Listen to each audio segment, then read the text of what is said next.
Anak, pasensya ka na talaga ha. Kung yan lang muna ang may bibigay ko sa'yo. Wala talaga akong ibang pera eh. Kung hindi yung barya lang na yan. Naku nay, okay lang po ito. At sa katunayan nga ho niyan ay malaki na ho ito eh. Basta anak, pangako, kapag nakaluwag-luwag na ang nanay sa pagtitinda, ay dadagdagan ko pa yan. Okay lang po nay, naiintindihan ko naman po ang kalagayan natin eh. Nay, meron po akong naisip. Wika ni Carlos sa kanyang ina. Ano yun anak? Nay, naisip ko lang po kasi na kung ano po kung gumawa po tayo ng iba pong paninda bukod po sa inaangkat yung mga laruan sa kumarin yung si Aling Berta. Napansin ko po kasi na si Aling Carmen ay dati nagtitinda lang po sila ng palamig sa harapan ng school namin eh. Pero ngayon po ay may sarili na po silang pwesto at nakapagpagawa na po sila ng bahay. Kwento ni Carlos sa kanyang ina. Carlo anak, mukhang malabo ata yung iniisip mo. Alam mo naman na wala akong kahilig-hilig sa pagluluto, hindi ba? Sa paanak, paano kapag hindi naubos ang pagkain na gagawin natin? Eh di masasayang lang. Tapos lugi pa tayo kaagad doon anak. Nay, lugi po kaagad? Hindi pa nga po natin sinusubukan eh. Eh sumuko ka na kaagad. Dismayadong tugon ni Carlos sa kanyang ina. Anak, hindi naman sa ganun. Natatakot lang talaga akong malugi tayo. Okay na ako sa pag-aangkat-angkat ng mga laruan kay Maring Berta. At least dito kahit hindi maubos ka agad, hindi naman masisira at hindi tayo malulugi. Saka kung ano ang nabenta ko, yun lang ang babayaran ko. Wala na akong iisipin pang iba anak. Paliwanag ni Aling Mercy sa kanyang ina. Napabuntong hininga na lamang si Carlos sa tinurang iyon ng kanyang ina.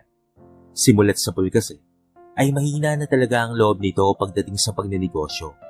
Palibasa hindi rin kasi nito hilig ang pagluluto. Eh anak kung sakali, ano ba ang naisip mong itinda? Usisa ni Aling Mercy nang mapansin ang dismayadong mukha ng kanyang anak. Nay gusto ko po sanang gumawa ng leche plan. Napansin ko po kasi na halos lahat ng kapitbahay natin dito ay puro kakaninang itinitinda. Yung leche plan po nay ay wala naman pong gumagawa nun eh. Saka hindi po nila tayo magagaya. Kasi po sarili ko pong recipe ang gagamitin ko. Paliwanag ni Carlo na tila nangangarap ng gising. Mukhang maganda nga yung naisip mo anak. Pero sa mahal ng bilihin ngayon, tingin mo ay may bibili niyang sinasabi mo? Tanong ni Aling Mercy sa anak. Naku nay, ayun na naman po kayo eh. Napaka-negatibo niyo naman po. Kaya nga po natin susubukan eh. Malay niyo po ay pumatok itong nasa isip ko. Eh di instant yaman na po tayo nay. Saka nay, nararamdaman ko po na dito po tayo aangat sa buhay. Determinadong sabi ni Carlos sa kanyang ina. Carlo, nahihibang ka na ba? Nirep nga ay wala tayo eh. Eh paano ka gagawa ng leche plan niyang sinasabi mo? Nay, pag gusto po ay maraming paraan. Naisip ko po na kausapin na lamang po muna si Aling Berta na makilagay muna tayo pansamantala ng paninda natin sa rep niya. Tapos ay magbayad na lamang po tayo ng makukonsumo natin sa kuryente. Habang nagsisimula pa lamang po tayo, Nay. Suwestyon ni Carlos sa kanyang ina. Diyos, bata ka. Kung ano-ano yung naiisip mo. Imbes na pagbutihan mo na lamang yung pag-aaral mo nang sa gayon kapag nakapagtapos ka makahanap ka ng maayos na trabaho. Hindi ang paggawa-gawa ng leche plan na sinasabi mo. Hindi mo nga sigurado kung papatok pa yan eh. Naiinis na saad ni Aling Mercy. Nay, magsasalita pa sana si Carlo nang putulin na ito ng kanyang ina. Ay naku Carlo, tigil-tigilan mo na nga yung binabalak mo na yan. Sinasabi ko sa'yo, ayusin mo na lang ang pag-aaral mo. Dahil doon ay siguradong asenso ka anak. Isa pa anak, yan lang ang yaman na may ipapamana namin sa'yo ng tatay mo. Yaman na hindi makukuha ni naman sa'yo. Ulit pa ng kanyang ina. Nay, marami pong nakapagtapos ng pag-aaral na hindi po asensado sa buhay. Katwiran ni Carlos sa kanyang ina. Yun na nga ang sinasabi ko sa iyo anak. Sila nga ay nakapagtapos na ng pag-aaral pero hindi pa rin umasenso sa buhay eh. Eh papaano pa kaya ang mga hindi nakapagtapos na katulad ko? Kaya kung ako sa iyo anak, ay mag-focus ka na lang sa pag-aaral mo. Kung iniisip mo yung mga bayarin sa eskwelahan, eh kami na ng tatay mo ang bahala doon. Basta't mag-aral ka lang ng mabuti. Wika pa ni Aling Mercy. Hey nako, sayang naman. Kakamot-kamot ang ulong na pabuntong hininga na lamang si Carlos sa kanyang ina. O siya, Ako'y aalis na. Tinanghali na ako sa diskusyon nating dalawa eh. Kailangan ko pang ibenta itong mga laruan na inangkat ko kay Maring Berta. Nang sa gayon ay makuha ko na ang komisyon ko. Paliwanag ni Aling Mercy. Sige po, Nay. Mag-ingat po kayo ha. Paalam ni Carlos sa kanyang ina. Nang makalis na si Aling Mercy, ay dali-daling tinungo ni Carlo ang tirahan ni Aling Berta. Tao po. Tao po. Katok-tawag niya sa matandang babae. Ay, sandali lang. Tugon naman ng matanda na nasa loob. Saglit na nag-antay ang binatilyo sa labas ng bahay. Maya-maya pa, ay pinagbuksan na siya ni Aling Berta. O Carlo, anong ginagawa mo rito? Tanong nito habang palinga-linga sa paligid na tila pa may hinahanap. Ay, Aling Berta, makikiusap po sana ako sa iyo na kung po pwede po ay makiram sa inyo na kahit 500 piso lang po. Panimula ni Carlo. Ano? 500 piso? Gulat na usal ni Aling Berta. Ano naman ang gagawin mo sa 500 bata ka ha? Siguro ay inutusan ka ng nanay mo para mangutang sa akin no? Nako yan talagang si Maring Mercy. Naku Aling Berta, hindi po. Hindi nga po alam ni nanay na pumunta po ako dito sa bahay niyo eh. Tanggi ni Carlos sinabi ng matanda. Kung ganun, kung hindi si Maring Mercy ang nagpapunta sa iyo, sino ang nagpapunta sa iyo rito? At isa pa, anong gagawin mo sa 500 piso, Aber? Mataray na tanong ni Aling Berta kay Carlo. Ipangpupuhunan ko lang po sana, Aling Berta, sa sisimulan ko pong maliit na negosyo. Tugon ng binatilyo sa Ali. Ano ka mo, negosyo? Anong negosyo naman yung itatayo mo, Aber? Tanong muli ng madanda. Leche plan po, Aling Berta. Napansin ko po kasi na wala pong gumagawa at nagtitinda nun dito sa lugar natin eh. Kaya yun po ang naisip kong gawin tapos ibebenta ko rin po sa school namin. Kwento pa ni Carlo. Leche plan ba ka mo? Sino naman ang gagawa nun? Ang nanay mo naman ay walang alam sa pagluluto yon. Kaya nga kontento na lamang yun sa pag-aangkat-angkat sa akin ng mga laruan eh. Dagdag pa ni Aling Berta. Ako po Aling Berta, ako po ang gagawa. Kaya lang po may isa po sana akong pakiusap sa inyo. Kung pwede po sana habang wala pa po akong mga customer at suki, pwede po bang pansamantalang makilagay sa rep nyo ng mga gagawin ko pong leche plan? Babayaran ko na lang po yung mga gamit kong kuryente, Aling Berta. Wika ni Carlo. Naantig naman ang damdamin ng matandang si Aling Berta, kung kaya't agad siyang nagwika ng, Alam mo Carlo, bilib ako sa iyong bata ka. Piruin mo ay naisip mo pa yan? Sa tingin ko balang araw, yung ganyang kaisipan mo ay malayo ang mararating mo. Eto yung hinihiram mo na 500. Bumili ka na ng mga kailangan mo at dalhin mo dito sa bahay. Dito na tayo gumawa. Mahirap naman yung hahakutin mo pa yung mga leche plan mula sa bahay nyo papunta rito sa bahay namin, hindi ba? Mamaya ay madurog pa yan. Umpisa pa lang ay lugi ka na kagad kapag nagkataon. Saka yung sinasabi mong makikilagay ka sa rep ko, wag mo nang isipin yon. Tulong ko na sa iyo yon, iho ha? Basta ipagpatuloy mo lamang yung ganyang mindset mo, iho. Malayo ang mararating mo balang araw. Mahabang litanya ng matanda. Naku, maraming salamat po, Aling Berta. Tuwang-tuwang wika ni Carlo. Sige po, mamimili na po muna ako ng mga kailangan ko para makagawa na po tayo. Paalam niya sa matanda. Agad ngang tinungo ni Carlo ang palengke at doon ay namili siya ng kanyang mga kakailanganin para sa gagawing leche flan. At pagkatapos noon ay kaagad na rin siyang bumalik sa bahay nila Aling Berta upang simulan ng pagluluto. Makalipas ang ilang oras ay natapos na nga ang dalawa. Wow, natutuwa talaga ako Carlo. Hindi ko akalain na marami tayong magagawa sa halagang 500 piso lamang. Diyos ko, pag naubos itong lahat ay paniguradong halos kalahati ang may babalik sa iyong pera. Tuwang-tuwang saad ng matandang babae. Pero teka, sigurado ka bang mapapaubos mo ang lahat ng mga yan? Biglang may paalalang tanong muli ni Aling Berta. Ay, opo, sana po ay maubos po ang lahat ng ito. Pero Aling Berta, kapag hindi naman po naubos itong mga ginawa natin, ay pwede naman po itong ilagay sa rep para po hindi po masira. Nakangiting sagot naman ni Carlos sa matanda. Ay, tama ka naman iho. Kaya lang lagi mong isipin na kailangang paubos ang lahat ng paninda mo araw-araw ha. Nang sa gayon ay makagawa ka ulit kinabukasan. Ganyan ang mindset ng isang negosyante iho. Payo ng matanda sa kanya. Maraming salamat po, Aling Berta.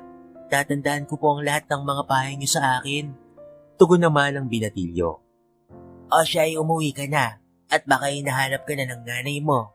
Agahan mo na lang ang pagpunta mo bukas dito sa bahay ha, para naman makuha mo ang mga paninda mong leche flan at maubos ka agad. Utos ng matanda sa kanya. Sige po, Aling Berta. Maraming salamat po ulit. Yun lang at kagad nang umuwi si Carlo sa kanilang bahay. Kinabukasan ay maaga nga siyang gumising upang maganda para sa kanyang pagpasok sa eskwelahan. Kahit pa ang klase niya ay alas 12 pa ng tanghali, ay mas minabuti niyang pumasok ng maaga upang makapagsimula ng magtinda ng kanyang ginawang leche flan. Nang matapos makaligo at makapagbihis, ay agad nang kinuha ni Carlo ang icebox at tumungo sa bahay nila Aling Berta upang kuhanin ang kanyang mga paninda. Habang naglalakad patungo sa kanyang eskwelahan, inilalako niya ang daladala niyang mga paninda. Leche flan po kayo dyan. Bagong gawa po ito. Sigaw ni Carlo na siya namang naririnig ng kanilang mga kapitbahay, na noon ay kakatapos lamang ihatid ang kanilang mga anak sa paaralan. Hoy Carlo, ano ba yung bitbit mo? Usisa ni Aling Rose sa kanya. Leche flan po, Aling Rose. Sagot naman niya. Ano? Leche flan? Teka, masarap ba yan? Baka binubola mo lang ako ha? Tanong muli ng Aling. Naku, hindi po kita binubola, Aling Rose. Bakit hindi niyo po subukan para malaman niyo po na nagsasabi po ako ng totoo? Suwestyon ni Carlo sa babae. Okay, sige. Magkano ba ang isa? Tanong muli nito. 60 pesos lang po. Sagot naman niya. Okay, sige. Bigyan mo muna ako ng isa at kapag masarap, ay kukuha ko ng 2 para sa mga anak ko. Wika ng babae kay Carlo. Agad namang rumihistro ang malawak ng ngiti sa mga labi ng binatilyo dahil sa wakas ay may buhay na mano na sa kanyang paninda. Kagad naman itong tinikman ng Gina. Wow! Oo nga Carlo, napakasarap naman ito. Napakamalinamnam ng paninda mong leche flan. Sige, bigyan mo pa ako ng 2. Wika ng babae. Saan mo ito inaangkat? Ang sarap ng pagkakagawa eh. Dagdag pa ng madaldal na babae. Naku Aling Rose, hindi ko po yun inaangkat. Sarili ko pong gawa yan. Nakangiting tugon ni Carlo sa babae. Napakunot noon naman ang Gina sa tinurang iyon ni Carlo. Gawa mo to? Ikaw ang nagluto nito? Hindi makapaniwalang paulit-ulit na tanong ni Aling Rose. Opo Aling Rose, ako po talaga ang gumawa niyan. Salamat po sa pagbili sa akin ha. Buena mano po kayo. Nakangiting wika ni Carlo sa babae. Ay walang anuman yun. Hayaan mo, ire-recommenda ko ito sa mga kumari ko sa lugar natin para malaman nilang may masarap na leche flan sa ating lugar. Saad ng alis sa kanya. Naku maraming salamat po Aling Rose. Malaking tulong po yun sa akin. Sige po, pauna na po ako ha. Iaalok ko po kasi muna itong mga natitirang leche flan sa school namin eh. Paalam ni Carlo at tinungo na nga ang kanyang eskwelahan. Leche flan po kayo dyan. Sigaw ni Carlo. Hoy Carlo, ano ba yung dala-dala mo? Usisa ni Brian, ang numero 1 pulis sa kanilang paaralan. Leche flan to Brian, bibili ka ba? Bili ka na. Alok niya rito. Wow, hindi ako na-inform ha. Nauso na pala ang icebox na bag ngayon. Tumatawang wika ni Jonathan kay Carlo. Sira, hindi yan bag. Lagayan niya ng leche flan na paninda ni Carlo. Icebox ang tawag yan. Sabat naman ni Dan, na bagamat kaibigan ng grupo nila Brian na kilalang pulis sa eskwelahan nila, ay hindi naman ito nakikisali sa pambubuli ng mga ito. Nakikisama lang ito para hindi siya bulihin. Leche flan pala ang tawag dyan. Saang maruming pagawaan mo naman nakuha yan ha, Carlo? Tanong ni Raul. Anong maruming sinasabi mo dyan, Raul? Malinis tong gawa ko na leche flan, no? Katwiran naman ni Carlo na malapit ng mapikon sa mga kausap. Hoy Carlo, wag nga kami. Alam naming inaangkat mo lang rin yan tulad ng ginagawa ng nanay mo, na umaangkat lang rin ng mga panindang laruan kila Aling Berta. Pang-asar pa ni Jonathan. Paanong hindi aangkat hindi naman marunong magluto ang nanay niyan? Isa pa, kung kayo ang gumagawa niyan, mas lalong hindi kami bibil sa inyo. Ang dumi-dumi kaya ng lugar nyo. Pang-asar pa ni Brian. Ano bang problema nyo sa akin ha? Bakit pati nanay ko dinadamay nyo rito? Hindi ko naman kayo inaano dyan ah. Galit na sabi ni Carlos sa mga kaklase. Aba, tumatapang ka na Carlo ha? Saan ka ba kumukuha ng lakas ng loob para bulyawan kami ha? Bakit? Kaya mo na ba ang buto mo? Pakikipagbasagan ka na ba ng mukha sa amin? Hasik ng sigang bata na si Brian. Wala naman akong ginagawang masama sa inyo, Brian. Bakit ba ang init-init ng dugo niyo sa akin? Nanginginig na tanong ni Carlos sa mga ito. Yun nga wala kang ginagawa, kaya naiirita kami sa'yo. Nakakainis yung pagmumukha mo. Sa tuwing nakikita ka namin, ay nasisira ang araw namin. Kaya kung pwede lang, ay huwag kang harang-harang sa dinaraanan namin ha. Kung ayaw mong pati ang maruming mong leche plan, ay sumambulat kasama mo. Alis na. Baka magdilim pa ang paningin ko sa'yo at hindi kita matandya. Sabi pa ng batang mayabang na si Brian. Lulugulugong naglakad na lamang papalayo sa grupo ng mga puli itong si Carlo. Kahit masakit ang mga binitawang salita sa kanya ng mga ito, ay hindi niya na lamang iyon inintindi pa. Nag-focus na lamang siya sa pagtitinda ng kanyang ginawang leche flan. Sa isip-isip niya, ay kailangan mapaubos niya ito habang hindi pa nagsisimula ang kanilang klase. Samantala, hindi naman siya nabigo. Napaubos nga niya ang kanyang mga paninda at may mga nagpa-reserve pa para sa kanyang susunod na paggawa. Unti-unting nakilala ang gawang leche flan ni Carlo. Kaya naman halos araw-araw ay wala siya sa kanilang bahay at ginagabi na ito kung umuwi. Dahilan upang kumprontahin siya ng kanyang inang si Aling Mercy. Nay, gulat na sampit ni Carlo nang makita niya ang kanyang ina na matimtim na nag-aabang sa kanyang pagdating. Nakahalukip-kip ang dalawang braso nito na tila ba'y galit ito. Mano po, Nay? Wika ni Carlo sa kanyang ina.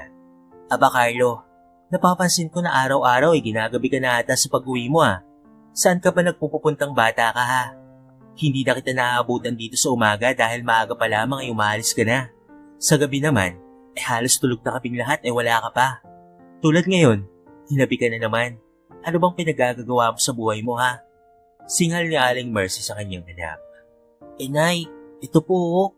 Sabay kuha ni Carlos sa kamay ng kanyang ina at iniabot ang perang nakasobre. O ano naman ito? Takang tanong ng naiinis na nanay na si Aling Mercy. Laking gulat na lamang ng ginang nang ito'y kanyang binuksan. 5,000 piso pala ang laman nun. Diyos kong bata ka, saan galing ito ha? Baka kung ano-ano ang racket na ginagawa mo ha? Dire-diretsong salita ng nanay ni Carlo. Naku Nay, hindi po. Mali po kayo nang iniisip sa akin. Galing po yan sa malinis na paraan. Sad ni Carlo sa kanyang ina. Nay, naalala niyo po ba yung sinasabi ko po sa inyo na gusto ko pong magtinda ng leche flan? Ay na po yun Nay. Kaya po ako ginagabi ng pag-uwi. Kasi po ay pumupunta pa po ako kila Aling Berta para po doon gumawa ng leche flan pagkagaling ko po sa eskwelahan. Sa umaga naman po Nay, kaya po ako maagang umaalis kasi inaalok ko po yung mga paninda ko sa school namin. Marami na nga po akong suki ng mga teachers Sa totoo lang po Nay, ay bawal po talagang magtinda sa school namin. Kaya lang pinakiusapan ko na lamang po ang principal namin na kung po pwede, ay pagbigyan niya po akong ipakilala ang gawa ko pong leche flan Nay. Kaya yun po, marami po akong gawa palagi kasi po halos araw-araw po ay may umorder po sa akin. Mahabang kwento ni Carlos sa kanyang ina. Maluha-luha naman si Aling Mercy sa tinura ng kanyang anak. Hindi niya akalain na determinado pala talaga ito sa kanyang naisip na negosyo. Anak, pasensya ka na kung pinag-isipan kita ng masama ha. Akala ko kasi napapabarkada ka na Alam mo naman na gustong-gusto namin ng tatay mo na makapagtapos ka ng pag-aaral. Hayaan mo anak, itong binigay mo sa akin na pera ay dadagdagan ko ito para makabili tayo ng maliit na rep para hindi ka na kila Aling Berta nakikigawa at nakikilagay ng mga gawa mong leche flan. Maluwalo ang wika ni Aling Mercy sa kanyang anak si Carlo. Talaga po, Nay? Naku, Nay, maraming salamat po sa suporta. Malaking bagay po ang naisip nyo. Masayang napayakap si Carlo sa kanyang ina. Basta anak, huwag mo pa rin papabayaan ang pag-aaral mo ha. Opo, Nay, pangako po. Magtatapos po ako kasabay ng pag-unlad natin. Tugon ni Carlos sa kanyang ina. Hindi nga naglaon, ay unti-unting nakilala ang leche flan ni Carlo. Kasabay ng kanyang patuloy na pag-aaral, hanggang sa siya ay maging kolehiyo na nga. Kumuha siya ng kursong business management, major in marketing, at mga ilang taon pa nga ang lumipas kasabay ng kanyang pagtatapos, ay ang pagbubukas ng isang malaking pagawaan ng leche plant sa may kaintabayan ng Rizal. Uy Brian, nandito na ako sa may leche plant factory. Nasaan ka na ba? Tanong ni Jonathan sa kaibigang si Brian. Nang araw kasi na iyon, ay nagpasya silang mag-apply bilang packer sa malaki at kakabukas pa lamang na factory. Hindi kasi nakapagtapos ang dalawa sa kanilang pag-aaral. Dahil sa ugali ng mga itong bully at palaway, ay na-kick out ang mga ito sa universidad na kanilang pinapasukan. At ang masama pa nito, ay blacklisted sila sa lahat ng eskwelahan dahil palagi sila ang pinagmumulan ng gulo. Pre, nandito na ako. Sagot naman ni Brian sa kausap ni si Jonathan. Nang magkita na ang dalawa, ay sabay silang naglakad papasok ng building kung saan sila ay mag-a-apply. Pre, naalala mo ba nung elementary at high school tayo? Meron tayong kaklase noon na nagtitinda ng leche plan, hindi ba? Pagbabalik tanaw ni Jonathan. Oo. Sino nga ba yun? Saglit na napaisip itong si Brian nang bigla nitong maalala ang pangalan ng kaklase niya. Si Carlo. Bakit pare? Iniisip mo ba na sa kanya itong factory nito?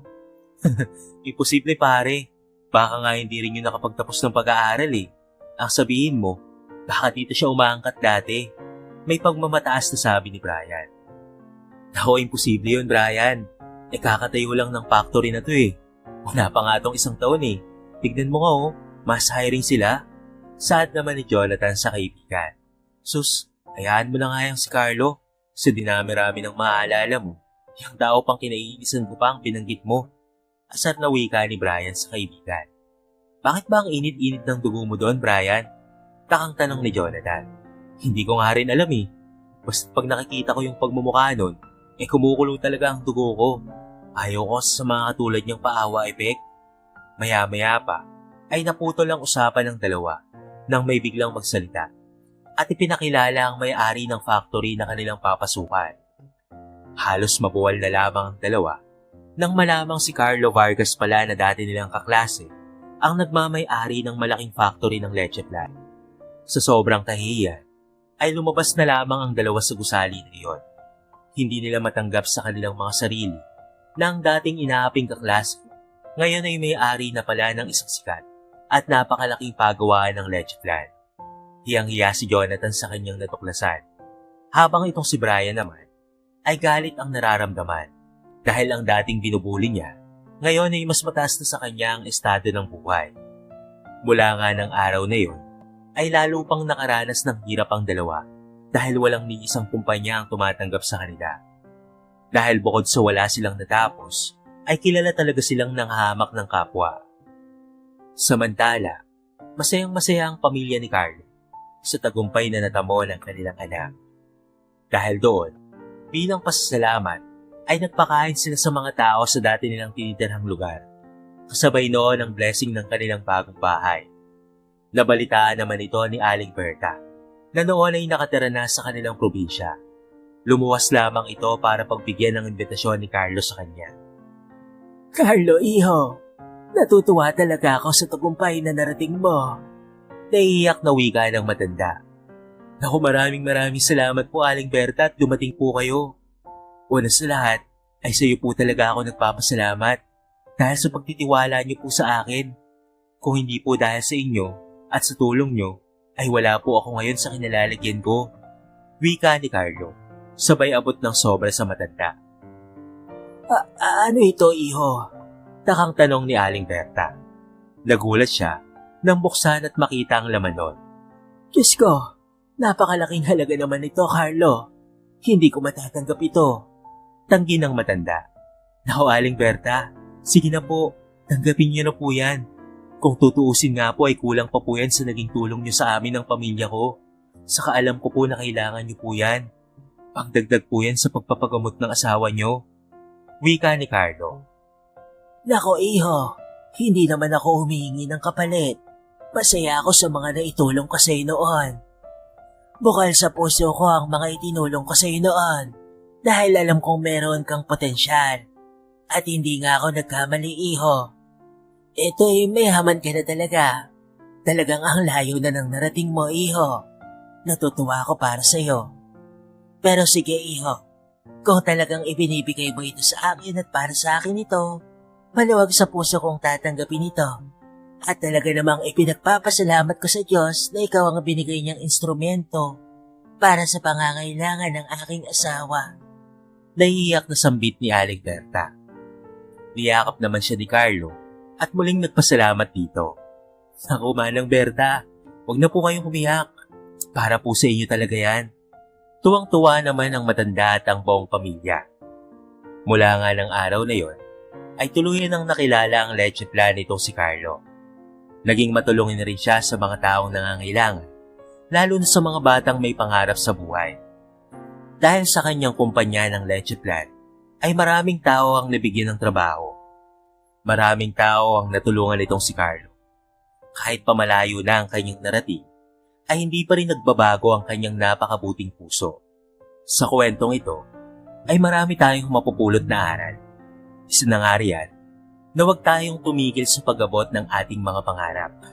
At kapag naabot na natin ang ating mga pangarap, huwag nating kakalimutan ng mga taong naging bahagi nito at naging daan para magtagumpay tayo sa buhay. Higit sa lahat, huwag nating kakalimutang pasalamatan ang Panginoong Diyos na nagbigay sa atin ng biyaya. Nawa ay maging inspirasyon ang kwentong ito sa bawat taong nakapakinig.